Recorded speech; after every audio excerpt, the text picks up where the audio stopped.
O que era essa questão relacionada a estar num lugar confortável? As pessoas, elas reclamam para mim, justamente assim, cara, eu não consigo ficar estudando. Eu sento para ler uma coisa e eu não consigo lembrar. Se eu leio, parece que eu esqueço o parágrafo logo adiante. E por que eu estou colocando essa pergunta para você? Porque eu acredito que existem formas de estudar. Eu te confesso, eu não consigo ensinar as pessoas a estudar. Eu consigo falar para elas o que funciona comigo. Algumas coisas que funcionam comigo. Agora, eu percebo que você conseguir estudar é uma questão também de neurociência, à medida que, se você segue o que é o fluxo fisiológico do cérebro, você vai ter uma facilitação. Não é que vai ficar fácil, é que você vai ter pelo menos um caminho. E que não é só uma forma pedagógica, é uma forma de progressão, é que nem uma carga, né? E aí o que eu explico para os meninos? Falo, olha, dentro das poucas coisas que eu posso falar para eles, olha, você não vai acordar amanhã e vai estudar 16 horas, né? Porque você não vai conseguir. É a mesma coisa que falar para um sujeito que está entrando na academia fazer supino com 350 quilos. Né? O agachamento com 290, né? Com um pé só. Né? Não vai, ele é um esforço também. Isso que você fala sobre esforço, sobre a situação desconfortável, sobre o estressante, isso é válido para o aprendizado? É bacana porque sempre quando a gente vai falar sobre estudo, o exercício físico é um paralelo que é quase perfeito. É mesmo? Metaforicamente falando, um cérebro é muito parecido com um músculo. Porque quando mais você exercita, mais ele fica bom e eficaz, tanto em gasto metabólico, quanto em uso, quanto em tempo de uso, quanto em eficácia de uso e tudo mais. E eu costumo falar, quando você vai ver a galera do bodybuilder falando, né, do pessoal que quer usar hormônio e às vezes nem treina direito e acha que o hormônio vai resolver. Cara, não é assim que funciona. Você tem que ter toda uma base, tem que ter massa muscular, você tem que ter... você já tem que ter rotina de treino, tem que ter hábitos saudáveis. Senão você vai usar hormônio, vai virar aquele braço mortadelão, grandão lá, que você não é. Se ferrar toda a sua saúde, ter todos os colaterais. Aí você vai lá pro Muse, resolveu as picas que gerou no teu corpo lá, porque você não tinha nem... Então o que acontece? Vira um urologista do exercício. Você resolveu as picas que o caboclo inventou.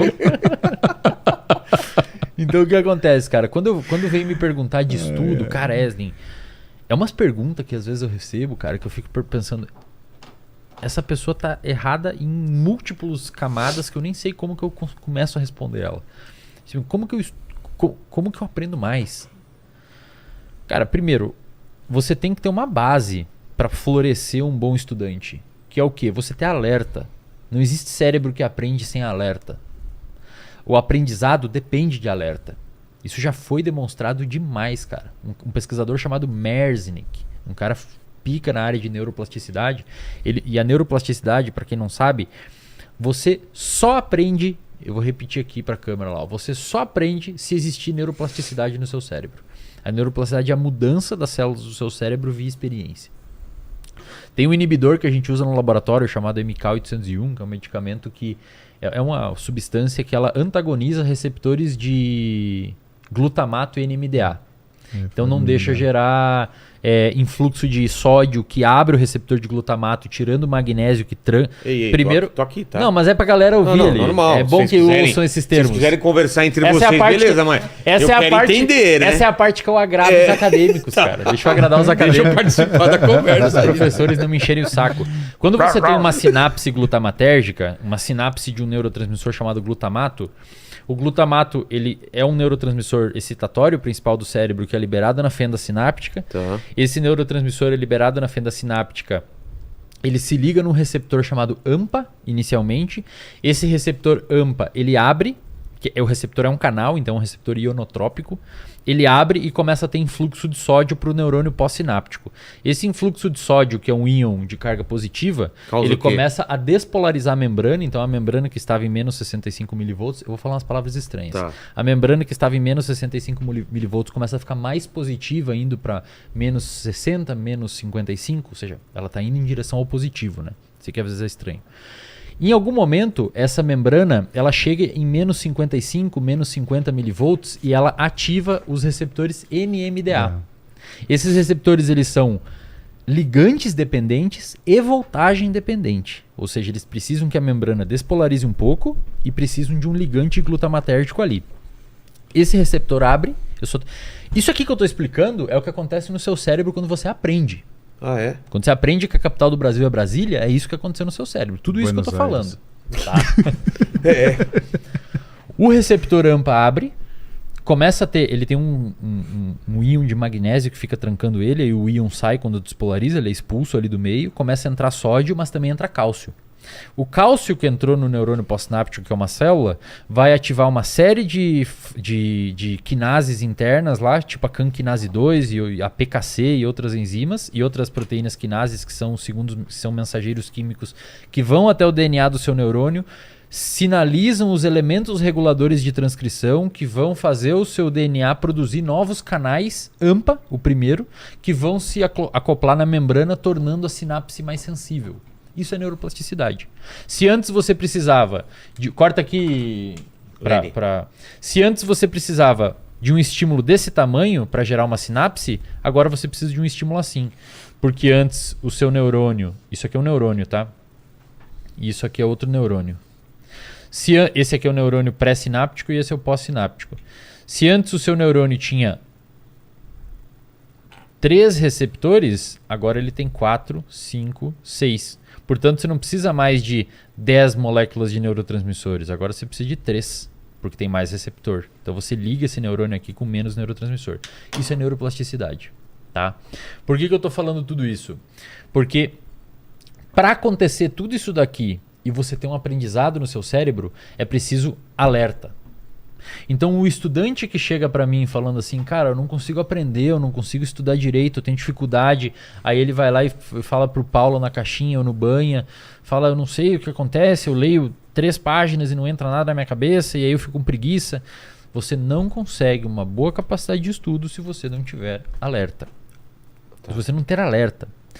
E o alerta, você tá lendo o livro, passou 3 páginas e você não sabe. Cara, e o alerta, ele é o oposto do sono.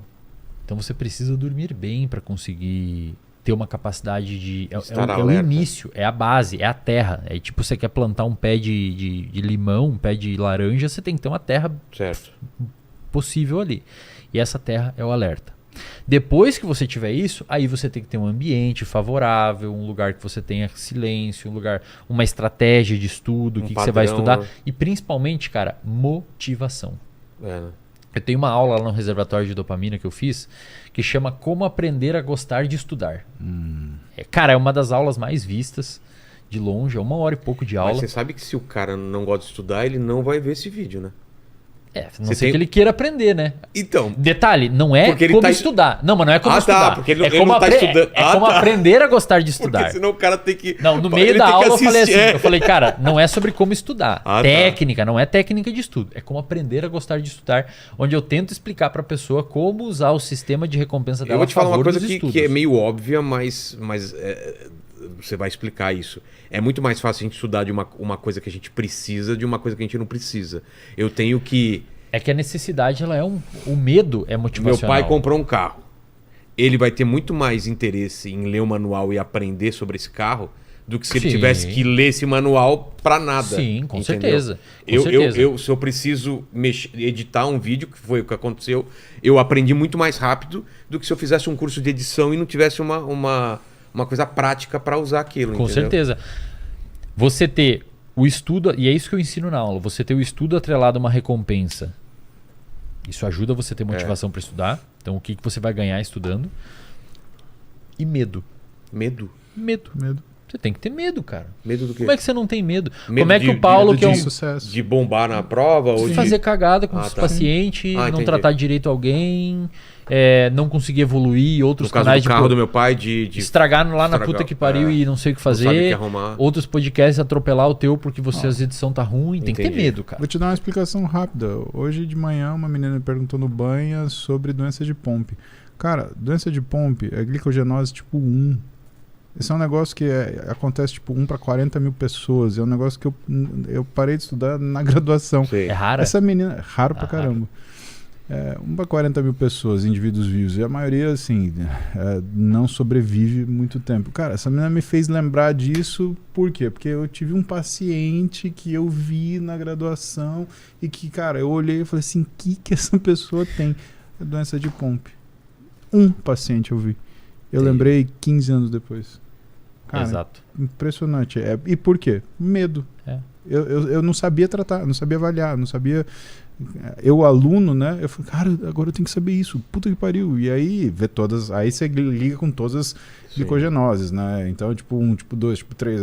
e aí vai a mesma coisa. Então, medo sim. Até porque o cortisol, que é um dos hormônios do medo, ele é neurotrófico. Exato. Não é à toa que o cortisol é neurotrófico. Por quê? Numa situação de medo, o que você tem que fazer? Reagir. E lembrar, né?